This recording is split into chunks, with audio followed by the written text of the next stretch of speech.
Kamusta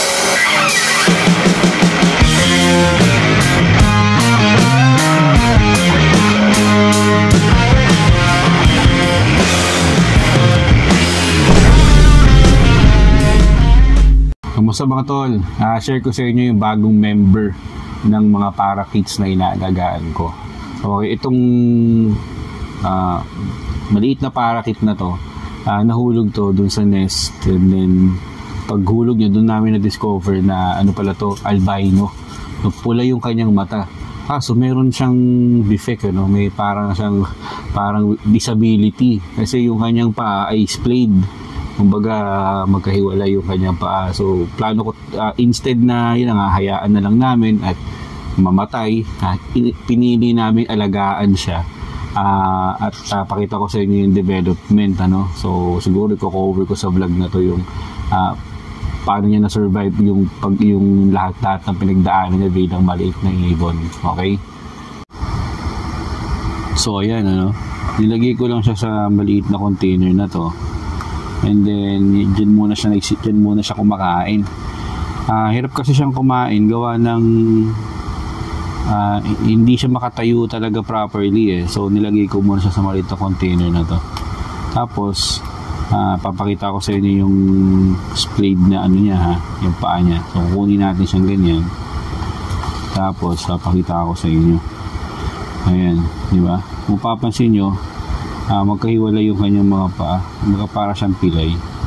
Although okay naman siya, kaso ayan, hindi rin siya makalipad, papansin nyo. Ayan, di ba? So mayroon siyang mga na rito, parang mga tinuka na rin ng nanay niya mukhang stress na rin ng nanay niya kaya ganyan. Pero look at the eyes, di ba? Tingnan nyo, di ba? Nakikita nyo yan, red talaga yung mata niya. Di ba? Ayan, di ba? Red, di ba? So ewan ko, siguro mga 2 weeks na siguro to, 2 weeks old. Nilagay ko na lang muna siya dyan. Tapos nilagay ko rin siya dito sa sa cage na to. Ayan, so nandun yung banana, kumain siya ng banana this morning dito sa cage na to. Medyo okay naman yung enclosure para kahit paano nakakapag-exercise siya kasi umakit-akit siya dito pero hindi pa niya totally kayang makit sa pinakataas dito. So balik natin ulit, ayan, ito tayo sa workstations ko So sa ngayon pinatong ko lang siya ngayon sa babaw ng printer, and then in a while babalik ko siya ulit sa cage. So sa angle na to makikita mo na yun yung isang paa niya, ayan, tapos yung other foot niya nandun naman, talagang hiwalay. So ganyan siya kumakain ngayon. Ang pangalan niya ay si Albi kasi albino siya. It's our first time to have an alive albino kasi may nauna sa kanya kaya lang parang nahulog ng wala pang masyadong buhok, so namatay. Ito na hindi namin alagaan, so namatay nga.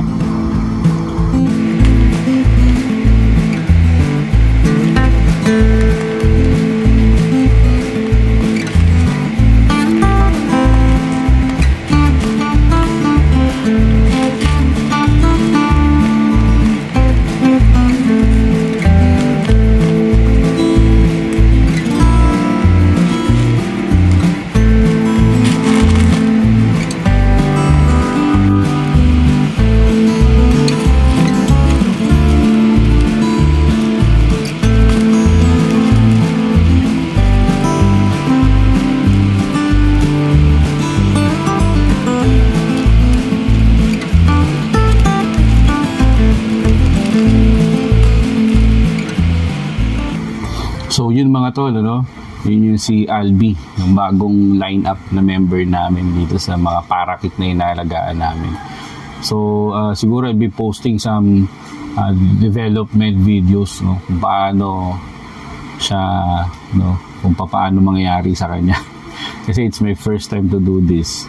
And I hope na mapaganda natin yung balahibo niya, no? Makita natin siyang lumipad, and then hindi natin alam kung ibabalik ko ba siya doon sa pinakamalaking kulungan ng mga kasama niya.